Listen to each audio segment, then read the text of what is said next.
Bismillahirrahmanirrahim. Alhamdulillah wa shukru lillah wa la ilaha illallah wa lahu akbar. Wa la hawla wa la quwwata illa billahi aliyyil azim. Ati'u Allah, ati'u rasul wa ulil amri minkum. Bienvenue pour la suite de cette série sur les signes de Akhir al-Zaman, les signes de l'approche de la fin des temps, les commentaires de l'ouvrage de Maulana Sheikh Hicham.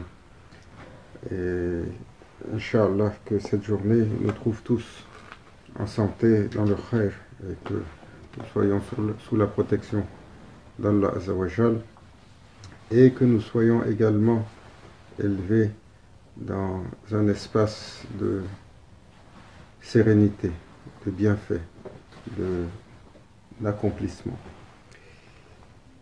Et dans un temps particulièrement étrange, le temps de Akhir al-Zaman. Et nous avions pris une pause sur le broadcast pour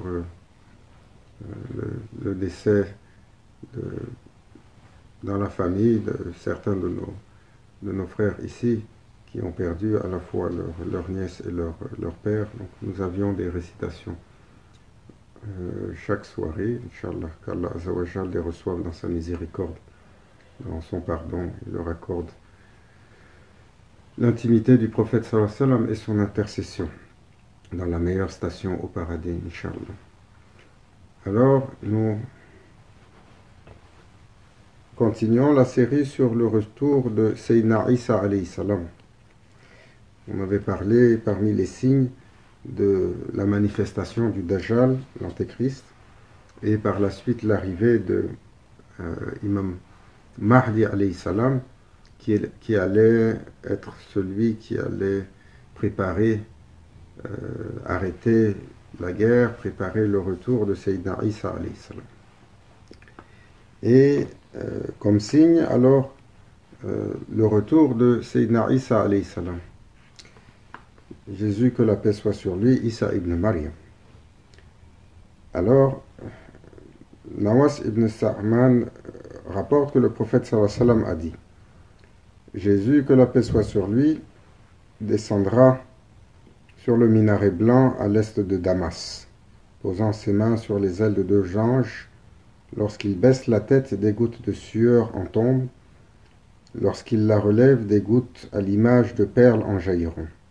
Tout mécréant qui sentira l'odeur de son souffle mourra, et son souffle sera perceptible aussi loin que la portée de sa vue. Donc on avait parlé de ce hadith qui nous rappelle effectivement que Sayyidina Isa ibn Maryam, Jésus, que la paix soit sur lui, va venir pour littéralement descendre du paradis porté par des anges pour anéantir le mal sur terre. Et dans un autre hadith, le prophète sallallahu alayhi wa sallam rappelle que les musulmans seront en train d'ajuster leur rang pour la prière. Isa ibn Maryam descendra parmi eux et sera leur leader. Lorsque le maudit ennemi d'Allah, Dajjal, l'Antéchrist, le verra, il fondra comme le sel se dissout dans l'eau. Si Isa l'abandonne ainsi, il se dissoudra complètement et mourra.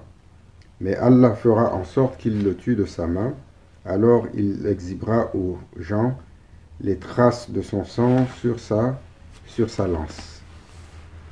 Car c'est l'une des missions fondamentales de Sayyidina Isa ibn Maryam, d'arriver, de s'asseoir sur le trône de la gouvernance, le trône de l'accomplissement, et alors d'en finir avec le Dajjal. Jabir ibn Abdallah rapporta du prophète sallallahu alayhi wa sallam: Isa descendra parmi eux et leur leader, c'est-à-dire le Mahdi. Lui dirigera la prière et le Mahdi lui dira: dirige la prière pour nous. Et Sayyidina Isa répondra: non. Certains d'entre vous ont plus droit au leadership que d'autres. Et Allah a honoré ainsi cette Ummah. Pour rappeler que Sayyidina Isa alayhi salam, lorsqu'il arrive et lorsqu'il vient en tant que serviteur. il vient en tant que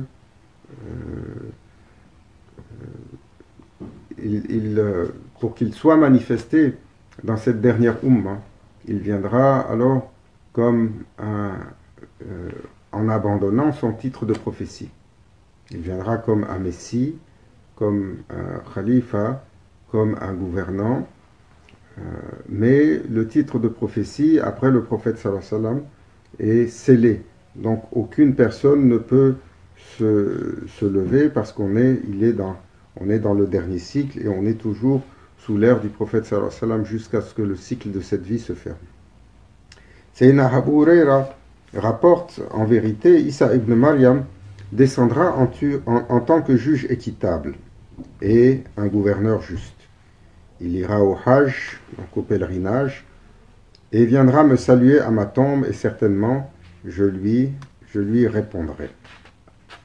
Et on dit de Sayyidina Isa alayhi salam, quand il viendra sur terre, alors il corrigera des erreurs fondamentales qu'ont commis les gens, que Allah Azza wa Jal a d'ailleurs comparé à telle une aberration lorsqu'il a parlé de celui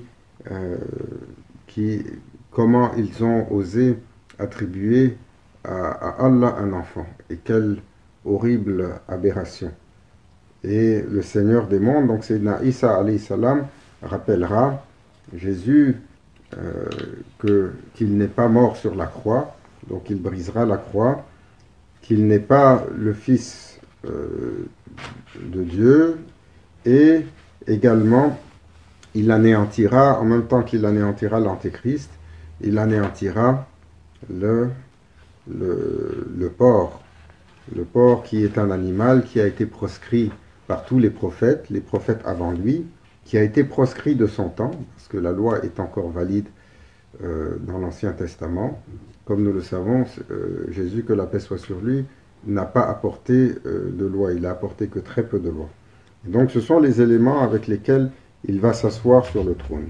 Ibn Abbas dit, radiallahu anhu, le compagnon, au moment de la descente, Isa, il ne restera sur la face de la terre personne qui adore autre divinité que Allah.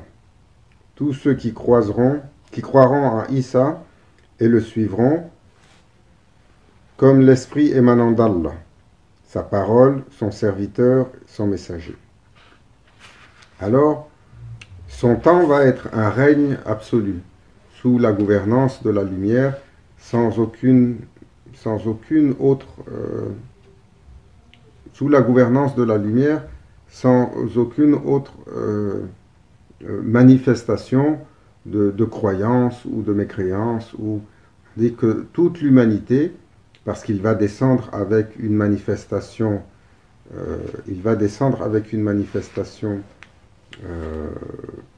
certaine, donc toute autre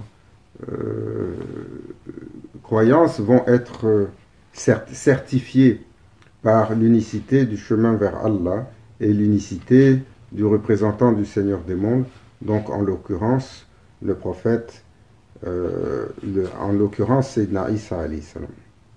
Et on dit qu'il gouvernera 40 ans et la terre alors sera remplie de joie.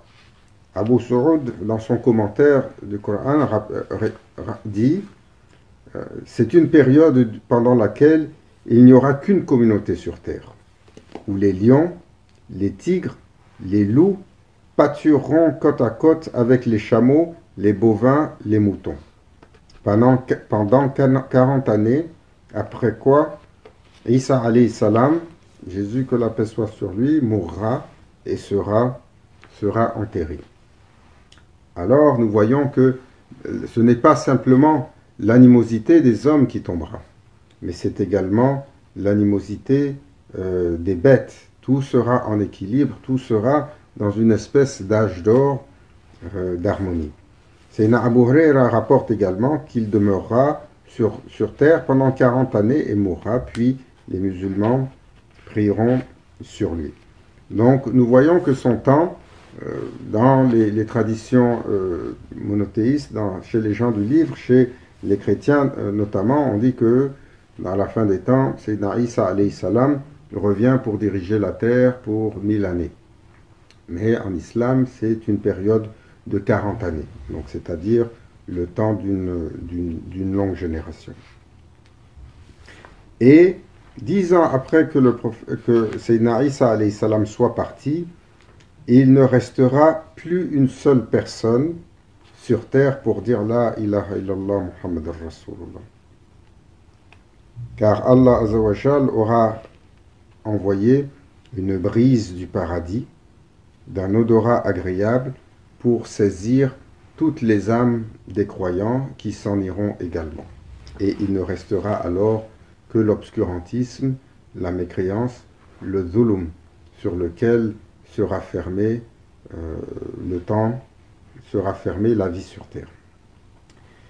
Et donc le signe suivant à cette descente de Sayyidina Isa alayhi salam, de Jésus, que la paix soit sur lui, sera l'émergence de la bête, d'Abat al-Ard, comme cela va être mentionné à la fois dans le Saint-Coran, mais également par le prophète sallallahu alayhi wa sallam. Et à propos de cette bête, Allah Azza wa Jal nous dit dans Surat An-Nahl de la fourmi, la 27e sourate, le verset 82, et quand la parole tombera sur eux, nous leur ferons sortir de terre une bête qui leur parlera. Les gens n'étaient nullement convaincus de la vérité de nos signes. Hudayfa radiallahu anhu rapporte du prophète sallallahu alayhi wa sallam qu'il a dit « L'heure n'adviendra pas avant que vous observiez 10 signes.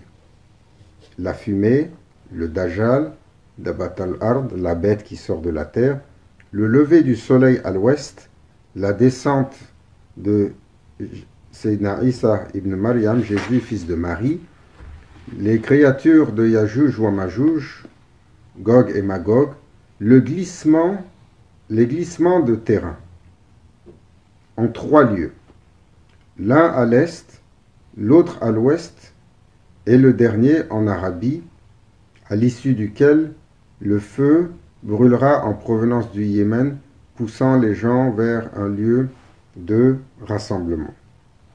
Et à cet égard, c'est important de rappeler cette dernière partie de ce hadith, parce que nous avons vu la majeure partie des signes qui ont été mentionnés, mais la dernière partie parle de tremblements de terre, et de trois tremblements, un à l'est, un à l'ouest, et au milieu, une fissure. Ici, on dit qu'elle touchera l'Arabie et le Yémen, et émergera un feu qui va même pousser les gens à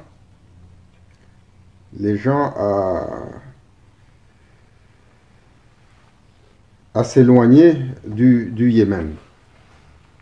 Et Maulana Cheikh Nazim nous a rappelé cela lorsqu'il disait il y a eu un tremblement de terre, on se souvient, au milieu des années 2000, qui a été terrifiant. C'était le tsunami qui a frappé l'archipel d'Indonésie, la bande de Banda Aceh. Et on se souvient que cela a fait un nombre incommensurable de victimes. On parle de plusieurs centaines de morts, entre 300 et 500 000 morts qui sont partis à ce moment-là. Tellement ça a été éprouvant.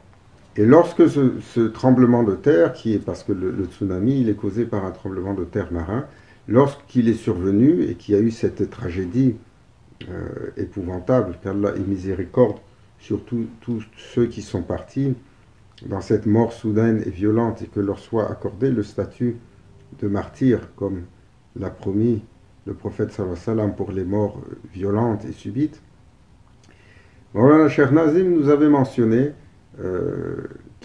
nous attendons un autre tremblement qui va venir à l'est. Ça c'était le premier, à l'ouest plutôt. Ça c'était le premier qui est venu dans le Mashriq. Et nous attendons celui qui doit venir dans le Maghreb à l'ouest. Et quelques années plus tard est arrivé effectivement un autre tremblement de terre important qui a secoué quelle place qui a secoué Haïti, et d'une violence similaire. On est encore en train, je pense, qu'on a célébré il n'y a pas longtemps, on a commémoré plutôt le 10e anniversaire de cela, et on avait également eu entre 300 et presque un demi-million de victimes, car beaucoup de ces victimes n'ont pas été comptées. Et donc, lorsque Maulana Cheikh Nazim disait ça, il nous rappelait également que ça va être les 2 tremblements de terre, c'est l'un des signes, et il viendra également, avant cela, une fissure au milieu. Et toujours, il nous disait, cette fissure va arriver, va partir du sud de l'Égypte et va abîmer toute la région et continuer littéralement à travers la Méditerranée, faire effondrer au moins la moitié de l'île de Chypre, rentrer en Turquie et éventrer également une montagne en Turquie. Et nous voyons que la faille qui est mentionnée dans le hadith, également, le hadith mentionne le feu et les secousses qui vont atteindre Makka et qui vont atteindre également Madina. Qui vont atteindre l'Arabie plutôt et le Yémen, pardon. Et donc, souvent, lorsqu'arrivent les gens et qu'on mentionne les signes de la fin des temps, beaucoup de gens sont un peu inquiets, parce que ces signes, évidemment, nous avons vu à travers la série que nous avons fait, de nombreux signes qui sont déjà complets. Mais le prophète sallallahu alayhi wa sallam nous a astreint à la croyance et surtout lorsque viendront les signes, de continuer à faire ce que nous faisons, de continuer patiemment, de ne pas semer à la panique, de ne pas être dans la crainte, de ne pas être dans la contrainte, de mettre sa confiance en Allah Azza wa Jal et de continuer. Donc, Maulana Cheikh Hicham nous disait, chaque fois que les gens sont un peu inquiets, le temps n'est pas encore arrivé, car nous attendons cette fameuse prédiction où la déchirure du milieu arrivera d'abord avant que ne commence la fameuse guerre. Barida radiallahu anhu, un des compagnons, rapporta que le prophète sallallahu alayhi wa sallam, il dit, le prophète sallallahu alayhi wa sallam me conduisit dans un lieu du désert près de Makka, où c'était un lopin de terre aride bordé de sable. Et le prophète sallallahu alayhi wa sallam dit, la bête surgira de ce lieu. Et c'était une petite surface. Donc, parmi les signes, c'est cette bête qui va apparaître et qui va adresser les humains et qui va leur parler, car elle aura un visage manifeste, elle aura une parole, et elle séparera les habitants sur la terre en 2 groupes. Comme Ibn Jarir rapporta de Sayyidina Ali karamallahu wajha, que la phrase suivante qui est tirée du Saint-Coran, pour le fait que l'humanité n'ait jamais cru en nos signes avec certitude, dans le verset de la sourate An-Naml qu'on a mentionné tout à l'heure, cette sourate sera prononcée par la bête d'Avatar Ard, à l'adresse de l'humanité. Et cela séparera les gens en 2 catégories et étiquettera sur le front de chacun la marque de la croyance ou alors de la mécréance. Et Abu Huraira rapporte pour décrire également à propos de cette bête qu'elle surgira en possession de la canne de Sayyidina Moussa alayhi salam, mais également de la bague de Sayyidina Suleiman alayhi salam. Et le signe suivant est celui du soleil qui va se lever à l'ouest. Et cela dans une narration que l'on doit à Sayyidina Abu Huraira, radiallahu anhu, qui dit du prophète sallallahu alayhi wa sallam, l'heure n'interviendra pas tant que le soleil ne se sera pas levé à l'ouest. Tout vivant de parmi les témoins oculaires de cet événement croira, mais à ce moment-là, il ne servira à rien à une âme d'y croire, alors si elle n'a pas cru auparavant. Alors c'est important de rappeler que lorsque viendra ce fameux signe du soleil qui se lève à l'ouest, le soleil qui se lève à l'ouest a beaucoup de tafsirs ont été faits dessus. Est-ce que c'est le soleil physiquement qui se lève à l'ouest ou est-ce que c'est le soleil de la foi, donc de la croyance? L'islam va rentrer à l'ouest et commencer à se dissiper à l'ouest. J'ai déjà entendu de Maulana Cheikh également que c'est l'une des compréhensions de ce hadith. Vous allez voir, l'islam va rentrer à l'ouest et de nombreuses générations vont faire jaillir l'islam de l'ouest, donc de l'Occident. Et lorsque cela arrivera, il sera tard pour les gens pour changer leurs croyances. Car il y a un point de bascule dans la miséricorde d'Allah. Maulana Cheikh Nazim, toujours, il disait, il est minuit moins une. Il est minuit moins une.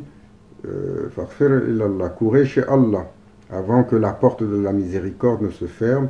Et après cela, il sera difficile de sauver une âme pécheresse. Alors, le signe sur lequel on continue est la terre couverte de fumée. Dukhan. Donc, le prophète sallallahu alayhi wa sallam a mentionné qu'il y aurait une fumée qui couvrirait littéralement une bonne partie de la terre. Comme Allah Azza wa Jal le mentionne dans la sourate de la fumée, Dukhan, lorsqu'il dit « Guette donc le jour où le ciel produira une fumée bien visible qui enveloppera les hommes. Ce sera un châtiment douloureux. » Donc, au lendemain de la Deuxième Guerre mondiale, lorsque les Américains ont utilisé l'arme atomique contre le Japon, beaucoup de ulémas ont littéralement donné cette interprétation sur cette fameuse fumée.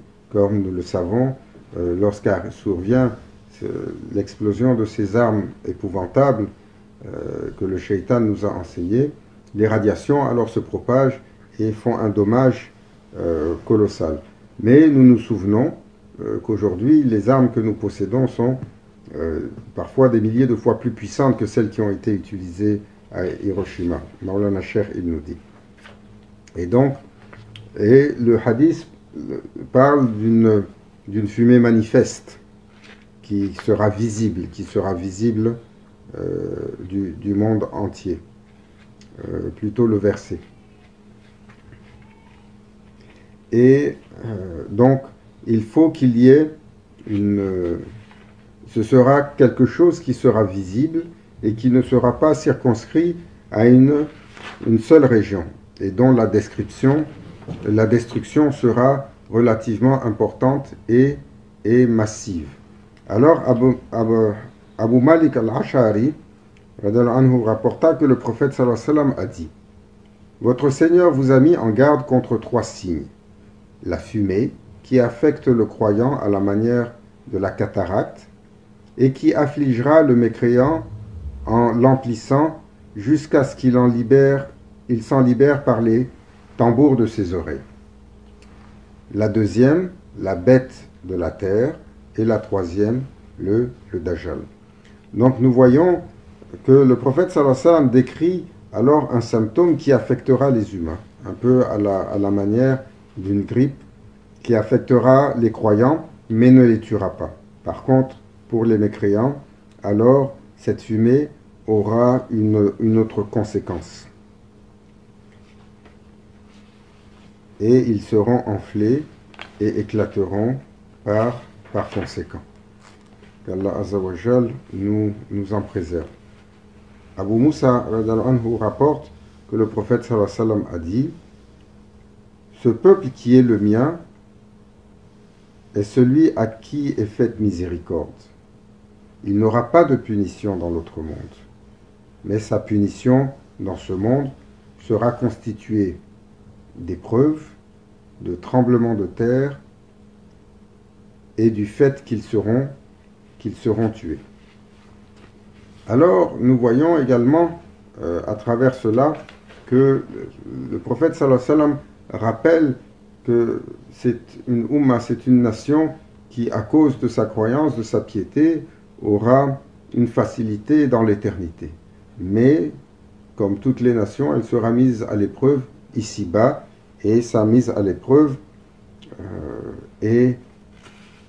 sera constituée de tremblements de terre, donc en règle générale de cataclysmes, et de la mort de beaucoup de gens. Le signe suivant,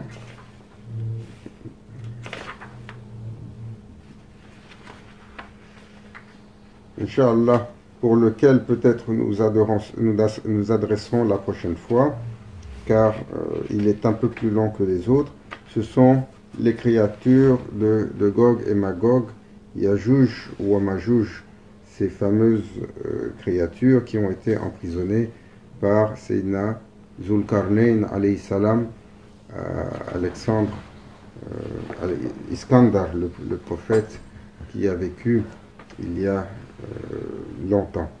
Et donc, qu'Allah Azzawajal nous garde ensemble et nous permette de tirer un bien et une sagesse de ces quelques commentaires. Ila hadrati Nabil Fatih.